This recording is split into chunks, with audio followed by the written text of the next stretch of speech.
Amém. Irmãos, essa semana, enquanto eu mexi ali nas minhas redes sociais, no meu celular, eu li uma frase que me fez refletir bastante.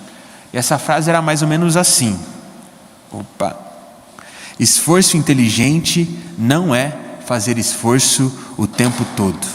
E eu não sei você, mas muitas vezes eu me pego me esforçando em muitas coisas, mas mesmo assim parece que eu não vejo resultado nenhum. E depois de ler essa frase, eu acredito que eu cheguei a uma conclusão.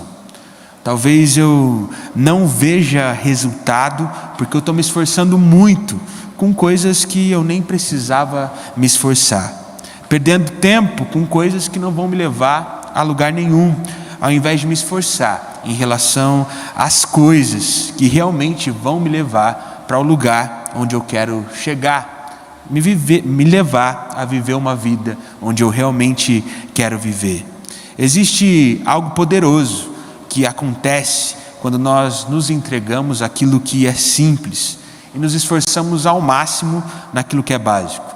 Muitas vezes, quando nós tentamos fazer tudo, a gente não consegue fazer nada. Mas quando fazemos o simples, o pouco, bem feito, parece que todas as outras coisas simplesmente acontecem em nosso viver. E eu vejo muita gente nos últimos dias fazendo de tudo e querendo alcançar tudo sem ter Deus. É interessante ver e perceber como essas pessoas sempre se decepcionam, mesmo quando elas conseguem ter algum tipo de resultado. Sabe por que elas se decepcionam? Porque o maior segredo dessa vida não é fazer tudo por conta própria ou ter tudo por conta própria, mas sim fazer o que for preciso para que Deus faça tudo por nós e para que possamos receber tudo aquilo que Ele tem para as nossas vidas. Foi justamente a partir desse pensamento que essa mensagem surgiu no meu coração. Mensagem essa que eu intitulei com o tema: faça o que for preciso para deixar que Deus faça tudo. Para que possamos refletir sobre isso, eu convido os irmãos a abrirem suas Bíblias no livro de Atos, no capítulo de número 14, nós vamos ler do verso 8 ao verso 20. Atos, capítulo de número 14, do verso 8 ao verso 20. Eu vou ler a palavra na tradução NVT, e espero que os irmãos consigam acompanhar essa leitura junto comigo. Atos, capítulo de número 14, do verso 8 ao verso 20, onde a palavra do Senhor diz assim: enquanto estavam em Listra, Paulo e Barnabé encontraram um homem com os pés aleijados. Sofria desse problema desde o nascimento e, portanto, nunca tinha andado. Estava sentado e ouvia Paulo pregar. Paulo olhou diretamente para ele e, vendo que ele tinha fé para ser curado, disse em alta voz: levante-se. O homem se levantou de um salto e começou a andar. A multidão, vendo o que Paulo havia feito, gritou no dialeto local: os deuses vieram até nós em forma de homens. Concluíram que Barnabé era o deus grego Zeus e Paulo o deus Hermes, pois era ele quem proclamava a mensagem. O sacerdote do templo de Zeus, que ficava na entrada da cidade, trouxe touros e coroas de flores até as portas da cidade, pois ele e a multidão queriam oferecer sacrifício aos apóstolos. Quando Barnabé e Paulo ouviram o que estava acontecendo, rasgaram as roupas e correram para o meio do povo gritando: amigos, por que vocês estão fazendo isso? Somos homens como vocês. Viemos lhes anunciar as boas novas para que abandonem essas coisas sem valor e se voltem para o Deus vivo, que fez os céus e a terra, o mar e tudo o que neles há. No passado, Ele permitiu que as nações seguissem os seus próprios caminhos, mas nunca as deixou sem evidências de sua existência e de sua vontade. Ele lhes concede chuvas e boas colheitas e também alimento e um coração alegre. Apesar dessas palavras, Paulo e Barnabé tiveram dificuldade para impedir que o povo lhes oferecesse sacrifício. Então, alguns judeus chegaram de Antioquia e Icônio, instigaram a multidão, apedrejaram Paulo e o arrastaram para fora da cidade, pensando que ele tivesse morto. No entanto, quando os discípulos o rodearam, ele se levantou e entrou novamente na cidade. No dia seguinte, partiu com Barnabé para Derbe. Vamos orar mais uma vez? Senhor Deus Pai, nós te agradecemos, Senhor. Te agradecemos porque Tu és um Deus bondoso, um Deus maravilhoso, um Deus que nos ama e um Deus que está conosco em todo o tempo.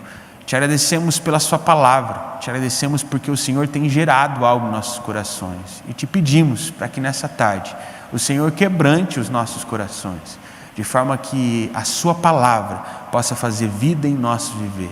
Venha com a sua presença, Pai, pois a sua presença e a sua palavra são tudo que nós precisamos para vivermos a sua vontade. E nós sabemos que a sua vontade é boa, perfeita e agradável.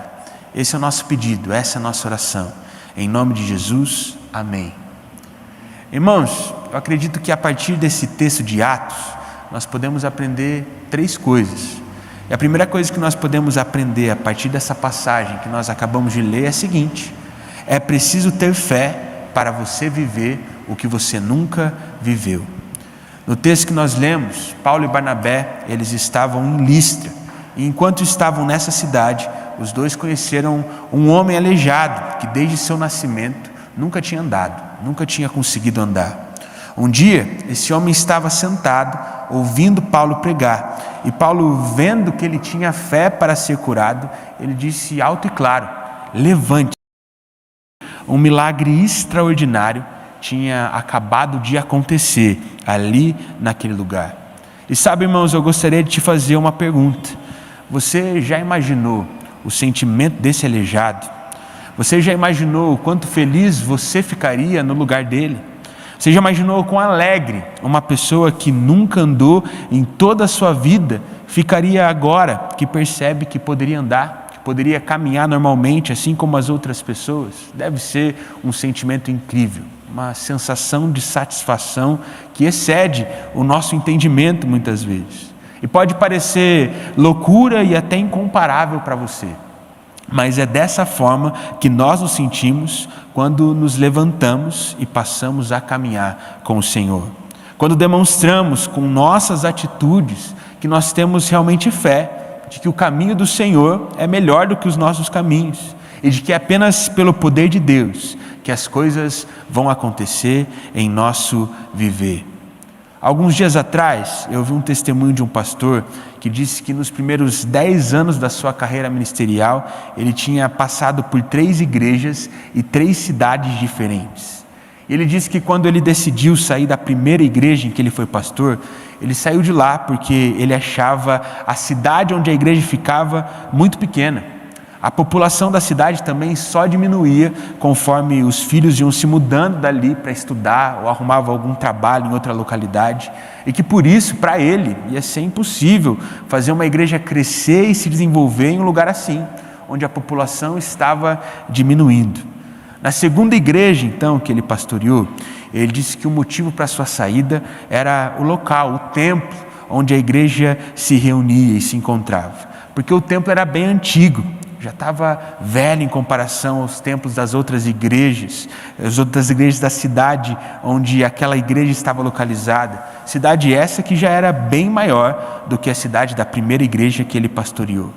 E ele disse que nas outras igrejas era tudo pintadinho com excelência, era tudo maravilhoso, enquanto na igreja dele estava tudo descascando.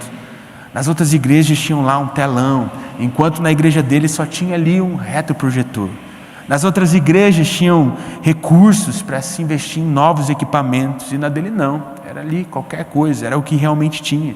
Por isso ele dizia que era impossível crescer, já que todo mundo iria preferir ir para as outras igrejas da cidade, não para a igreja dele.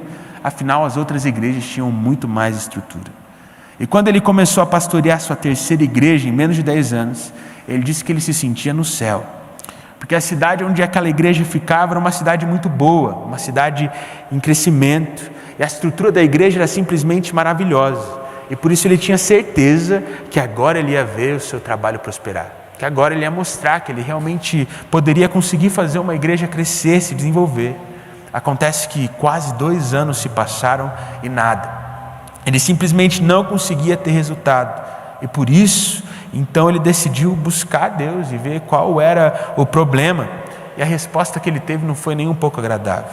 Porque ele percebeu orando que desde a sua primeira igreja, ele colocou a esperança na cidade e não em Deus.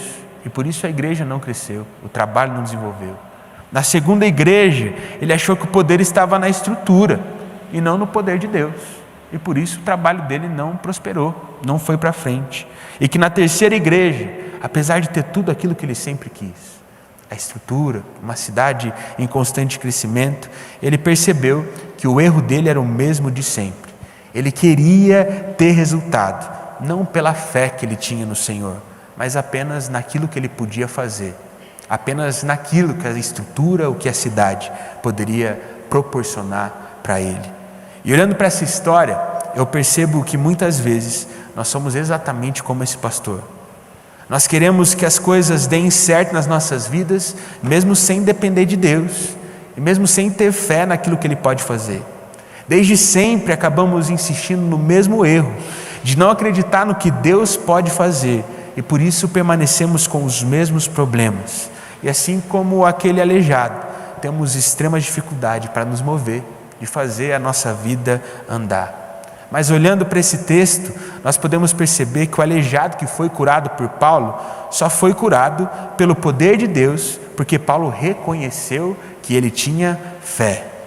Ele vivia com o mesmo problema desde sempre, desde o nascimento, mas a fé que ele tinha no Senhor o curou. Assim como nós, só seremos libertos dos nossos problemas quando tivermos fé de que é apenas o Senhor que pode nos libertar. O que eu acho incrível nos milagres que nós vemos no Novo Testamento é que são palavras simples que eram usadas para que esses grandes milagres extraordinários pudessem acontecer. Paulo apenas olhou para aquele homem e disse: levante-se, e o homem apenas teve fé para se levantar e passou a caminhar. Isso me leva a pensar que na maioria das vezes para nós também é simples, vivemos de forma que a gente nunca viveu, desfrutarmos daquilo que a gente nunca desfrutou.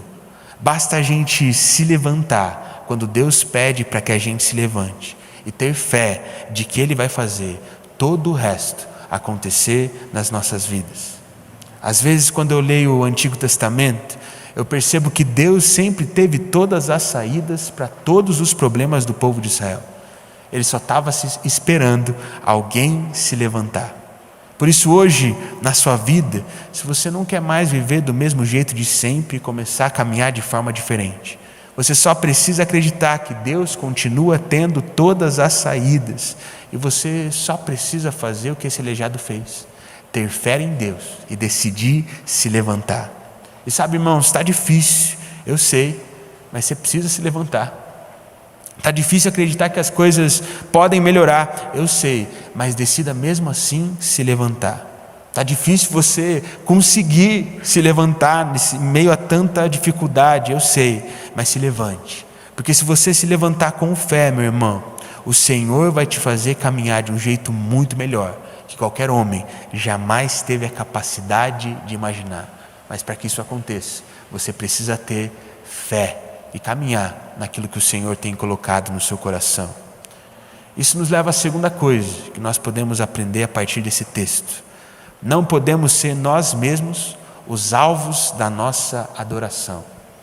Na passagem que nós lemos, nós podemos perceber que após o milagre realizado na vida daquele aleijado, o povo da cidade onde Paulo e Barnabé estavam começaram a tratá-los como se eles fossem deuses, oferecendo ofertas e sacrifício a eles. E quando perceberam isso, os dois falaram ao povo que eram apenas homens que tinham ido até aquela cidade para que o povo conhecesse e adorasse o Deus vivo, e não eles. Eles não eram o alvo da adoração. E olhando para esse relato, eu percebo que o grande problema do povo dessa cidade era buscar cuidado, proteção e auxílio em outras coisas e pessoas, e não em Deus.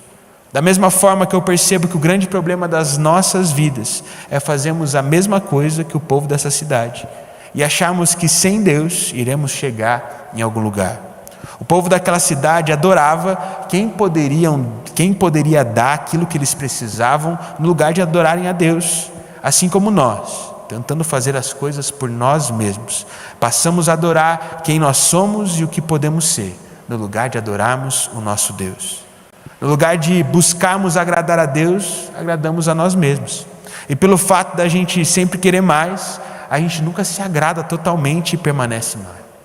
No lugar de deixarmos o Criador de todas as coisas nos guiar, nos deixamos ser guiados por nós mesmos e acabamos perdidos no meio do nada, sem a gente ter no que se apegar. Ao invés da gente adorar a Deus, nós adoramos o nosso próprio umbigo, e cada vez fica mais difícil satisfazer todos os desejos que nós temos, e assim nos afundamos cada vez mais. Meus irmãos, chegou a hora de entendermos algo. O maior prazer dessa vida não consiste em ser servido, mas em servir a Deus. O maior prazer dessa vida não consiste em ter tudo aquilo que a gente deseja, mas sim em ser o que o Senhor deseja que a gente seja. O maior prazer dessa vida não é ser centro do universo, mas sim fazer de Jesus o nosso centro, o centro das nossas vidas. Paulo e Barnabé, no momento em que curaram aquele homem, eles se tornaram celebridades naquela cidade. Todo mundo queria conhecê-los, todo mundo queria falar com eles, todo mundo queria abraçar eles. Eles poderiam viver a vida ali como reis depois dos milagres que eles tinham realizado. Mas logo que eles perceberam o que o povo estava fazendo, eles repreenderam aquelas pessoas na hora, pois eles já tinham entendido que o maior prazer dessa terra não é ser glorificado, mas sim glorificar a Deus com aquilo que nós somos e com aquilo que nós fazemos. Paulo e Barnabé olham para todas aquelas pessoas que estavam idolatrando eles naquele momento e dizem que não era sobre eles, mas sim sobre adorar a Deus e conhecê-lo cada dia mais. Por isso hoje, meu irmão, nessa tarde, eu quero dizer que não é sobre você, é sobre Deus. Não é sobre os seus planos, é sobre os planos de Deus. Não é sobre o seu sucesso, mas sim sobre o sucesso dos planos do Senhor. Não é sobre atender às suas expectativas, mas sim sobre atender às expectativas de Deus. É só assim que se vive uma vida prazerosa e vivemos algo novo que a gente sempre desejou. Uma vez eu passei por um momento um pouco complicado na minha vida, porque eu olhava para as minhas coisas e eu via que eu não era feliz. Eu olhava para aquilo que eu tinha conquistado e eu não me sentia bem. Eu olhava para as minhas coisas e eu percebia que, por mais que eu tivesse quase todas as coisas que eu queria, estava faltando tudo na minha vida, estava faltando tudo no meu viver. E foi aí que eu percebi que não é sobre olhar para mim mesmo, mas sim sobre olhar para Deus e como eu posso servi-lo. E meus irmãos, depois disso eu nunca mais fui igual. Eu desfrutei de algo que eu tenho certeza que nada nessa vida pode me proporcionar, porque servir ao Senhor, apesar das dificuldades, é a melhor coisa que nós podemos fazer. Às vezes você olha tanto para você mesmo que você nem percebe o quanto tem uma vida muito melhor do que a vida de tanta gente. Às vezes você olha tanto para você mesmo que você não percebe o quanto Deus já tem te abençoado e o quanto Ele já tem feito por você. Às vezes você olha tanto para você mesmo que você decidiu aí ficar parado, olhando para si mesmo, no lugar de se levantar e viver a vida que Deus está te propondo a viver. Por isso, meu amigo, eu te faço um pedido. Não torne você mesmo o alvo da sua adoração, porque adorar a Deus com tudo que você é e faz é o que realmente vai te fazer melhorar e viver uma vida melhor. Tenha plena certeza, ter tudo aquilo que você sempre desejou, viver a vida que você sempre planejou, não é o melhor para você. O melhor para você é viver a vontade de Deus. Isso nos leva à terceira e última coisa que nós podemos aprender a partir desse texto. Ele nos concede a chuva para termos boas colheitas. No texto que nós lemos, Paulo e Barnabé, eles afirmaram ao povo que por muito tempo Deus permitiu que as nações seguissem os seus próprios caminhos, mas que sempre deixou evidências da sua existência, pois Ele concede chuvas para que essas nações tivessem boas colheitas. Em muitos momentos da nossa vida, nós seguimos os nossos próprios caminhos, assim como as nações também seguiram os seus. Fazemos as nossas próprias escolhas e acabamos nos metendo num buraco sem fundo, que nós mesmos cavamos. E quando vemos tudo dar errado, nós colocamos a culpa em quem? Em Deus. Isso não faz o menor sentido. Afinal, se escolhemos seguir os nossos caminhos e não os caminhos dele, desfrutaremos das consequências dos nossos passos e não das consequências dos caminhos do Senhor. Uma vez eu ouvi uma história de 2 irmãos que eles eram sócios em um restaurante. O irmão mais velho sempre foi o mais cauteloso, o mais pé no chão, enquanto o irmão mais novo sempre foi o mais inovador, o mais ousado.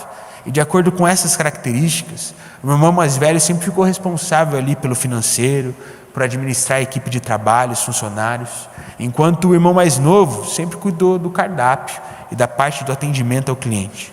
E todas as vezes que o irmão mais novo dava alguma ideia inovadora e cara, o irmão mais velho buscava mostrar que tomar uma decisão mais ousada poderia significar o fim do negócio, devido a problemas financeiros. Acontece que depois de tantos cortes e de tantos nãos que o irmão mais velho estava dando para o irmão mais novo, ele já não aguentava mais dizer não, ele já não aguentava mais ser o chato da história. E um dia, quando o irmão mais novo chegou com mais um projeto, todo inovador, mais uma vez, o mais velho olhou para ele e disse: olha, isso aí pode dar muito certo, mas também pode dar muito errado também. É um tiro no escuro, mas fica a seu critério. Eu não vou mais ficar dizendo não para você, é você que vai decidir. Com isso, o irmão mais novo tomou a decisão de colocar aquele projeto em prática. E pouco tempo depois ele já viu que não ia dar certo. E fez os dois perderem um valor considerável em dinheiro. Mas quando os dois sentaram para discutir o que tinha acontecido, o irmão mais novo não quis assumir toda a culpa da história, não. Ele olhou para o irmão mais velho e disse o seguinte: você não disse sim, mas você também não disse não para a minha ideia. Se você tivesse dito não, como você sempre disse, nada disso teria acontecido. Parece ser um pouco absurdo essa atitude do irmão mais novo. Mas olhando para as nossas vidas, muitas vezes eu percebo que nós somos exatamente como ele. Agimos e vivemos por nossas escolhas, sem ouvir o que Deus nos direciona a fazer. E como não perguntamos para Deus da forma como deveríamos, nós não ouvimos o não, mas nem nos preocupamos com aquilo que Ele quer que a gente venha a fazer. Deus não diz sim, mas mesmo sem ouvir o sim de Deus, a gente vai fazendo. E quando as coisas dão errado, nós colocamos a culpa nele, quando na verdade a culpa é das escolhas que nós mesmos fizemos. Assim como não podemos culpar outras pessoas por nossas escolhas, não podemos culpar a Deus por não obedecermos a Ele e sofremos as consequências disso. Mas o bom desse texto é que ele nos traz esperança, porque ele nos diz que mesmo com o Senhor permitindo que as pessoas escolham não seguir os seus caminhos, Ele permanece, sempre enviando a chuva para que possamos ter boas colheitas. Agora pensa comigo, meu irmão, um agricultor, ele depende das condições climáticas, e principalmente da chuva para obter bons frutos, boas colheitas. Mas se ele não fizer o seu trabalho direito, não plantando o que deve ser plantado, pode vir a chuva que for, pode ser o clima mais favorável possível e pode tudo ser perfeito, mesmo assim, nada vai acontecer, porque a chuva não adianta nada para o agricultor que não está com vontade de plantar. E assim é a nossa vida com Deus. Se não plantarmos aquilo que Ele tem colocado no nosso coração, apesar das adversidades, apesar da chuva de Deus ser constante na nossa vida, nós nunca colheremos nada. Quando eu estava na escola, eu lembro que eu ficava sempre muito decepcionado quando tinha aquele experimento de pé de feijão, porque sempre de alguma forma o meu pé de feijão era o mais feio, era incrível. Sabe, não sei vocês, irmãos, mas o meu pé de feijão era sempre o que crescia menos. Estava lá todo mundo bonito, tinha um dos amiguinhos lá que parecia um pinheiro o pé de feijão, mas o meu era pequeno, olhando para o lado assim, parecia que tinha acontecido alguma coisa de errado com o meu experimento. E hoje eu percebo que aquilo não acontecia por acaso, mas sim porque eu fazia aquilo ali de qualquer jeito. E já que eu fazia de qualquer jeito, eu não poderia esperar o mesmo resultado que o aluno que mais se esforçou iria ter. E às vezes nós somos desse jeito. Não buscamos quase nada, mas queremos que Deus derrame a sua presença de forma sobrenatural. Não obedecemos quase nunca, mas queremos ver o agir sobrenatural de Deus em nosso viver. Vivemos a nossa vida com Deus de qualquer jeito, mas queremos que Deus nos faça viver uma vida sobrenatural. Por isso eu realmente acredito que está na hora de pararmos de dar o máximo em todas as outras coisas e deixar Deus de lado e ainda esperar que Ele faça tudo acontecer. Está na hora de priorizar Ele pelo menos uma vez. Está na hora de você fazer o simples bem feito, buscando a Deus, orando, se entregando de todo o coração, fazendo o que for preciso para que Deus faça tudo, para que então você possa ver como é bom com os seus próprios olhos aquilo que Ele pode fazer, mesmo em meio às dificuldades e mesmo em meio a um momento tão ruim. Quando eu li esse texto, o que mais me impressiona é o que acontece depois com Paulo, porque ele teve um momento ali de êxtase, né? Eu imagino aquela cura, aquilo que estava acontecendo. Eu imagino que por algum momento Paulo se sentiu tentado por tudo aquilo que os irmãos daquela cidade estavam fazendo por ele. Mas ao mesmo tempo Paulo diz: não, eu não quero isso. O que importa para a minha vida não é até o que eu quero, mas sim fazer aquilo que Deus quer que eu faça. E quando a gente olha para essa atitude de Paulo, a gente pensa assim: nossa, olha o que Paulo fez, agora Deus vai fazer com que tudo dê certo para ele. Mas o texto acaba nos dizendo que Paulo foi apedrejado e levado para fora daquela cidade. E a vontade que eu tenho, que eu teria se fosse Paulo, é assim: nossa Deus, eu fiz tudo certinho e agora estou sendo apedrejado. Eu não sei se eu teria me levantado depois desse apedrejamento, mas o que a palavra diz é que Paulo se levantou. E sabe, irmão, talvez nessa tarde você se sinta apedrejado pelos problemas que estão acontecendo na sua vida. Só que você está achando isso tudo tão injusto que você não estava com vontade de se levantar. Eu tenho quase certeza que esse apedrejamento que você está sentindo em relação às circunstâncias nem se compara ao apedrejamento que Paulo sentiu aqui. E mesmo assim ele se levantou, porque ele entendia que o real poder não estava nas circunstâncias. Ele entendia que o real poder não estava nas outras pessoas. Ele entendia que o real poder não estava em ver as coisas melhorarem. Ele compreendeu que o real poder estava no poder de Deus. E por isso ele decidiu se levantar. Por isso, seja qual for o seu problema nessa tarde, decida se levantar, reconhecendo de que o Senhor é Senhor, tendo fé naquilo que Deus pode fazer, que eu tenho certeza que Ele vai permanecer te dando força, para que você então possa desfrutar daquilo que Ele preparou para a sua vida. Por isso, nesse momento, eu te convido a fechar os seus olhos, a baixar sua cabeça, para que enquanto eu faço a minha oração, você faça a sua oração também, pedindo força para que o Senhor te ensine a permanecer firme nele, apesar de todas as dificuldades que você tem enfrentado. Senhor Deus Pai, nós te agradecemos, Senhor. Te agradecemos porque Tu és um Deus maravilhoso, Pai. Tu és um Deus bondoso, um Deus que nos ama e um Deus que está conosco em todo o tempo. Te agradecemos, Senhor, porque nós podemos perceber que o Senhor tem feito grandes coisas em nossa vida e pedimos perdão, porque muitas vezes não somos gratos, porque muitas vezes esquecemos aquilo que o Senhor já fez e o que o Senhor tem feito. Mas ao mesmo tempo, Pai, hoje nós te pedimos por força, porque nós reconhecemos que muitas vezes não iremos ter aquilo que nós queremos.